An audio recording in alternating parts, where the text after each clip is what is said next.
L'homme ne vivra pas de pain seulement, mais de toute parole qui sort de la bouche de Dieu.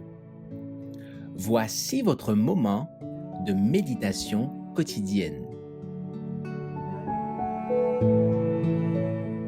Jésus, don de Dieu à Israël, le 10 mai.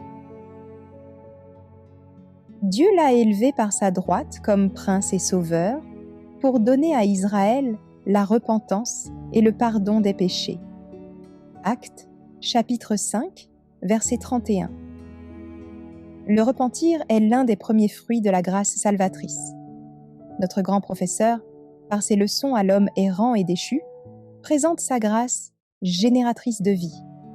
Par sa grâce, hommes et femmes peuvent vivre une vie nouvelle de sainteté et de pureté. Celui qui vit cette vie met en pratique les principes du royaume des cieux.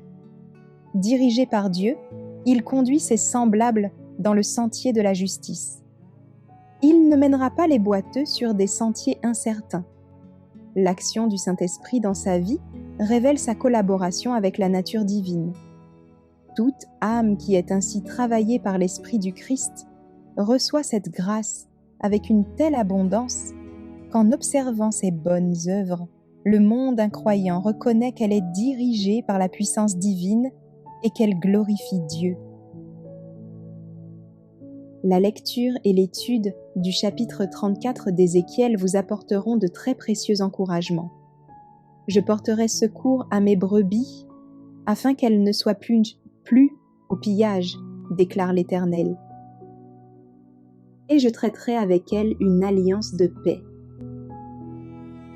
Le trait dominant de cette alliance de paix est la clémence et l'indulgence incommensurables dont le pécheur fait l'expérience s'il se repent et se détourne du péché. Le Saint-Esprit décrit l'Évangile comme étant le salut à travers la tendre miséricorde de notre Dieu. Je pardonnerai leurs iniquités, dit l'Éternel de ceux qui se repentent, et je ne me souviendrai plus de leurs péchés. Hébreux chapitre 8, verset 12. Dieu s'écarte-t-il de la justice en étant miséricordieux pour le pécheur? Non. Dieu ne peut pas admettre que l'on déshonore sa loi, en tolérant qu'elle soit transgressée sans que châtiment s'ensuive. Sous la nouvelle alliance, une obéissance parfaite est la condition de la vie. Si le pécheur se repent et confesse ses péchés, il trouvera le pardon. Le sacrifice du Christ en sa faveur lui assure la clémence divine.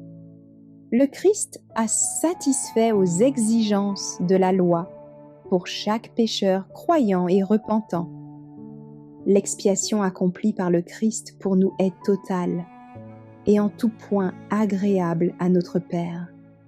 Dieu peut être juste et en même temps le justificateur de ceux qui ont la foi.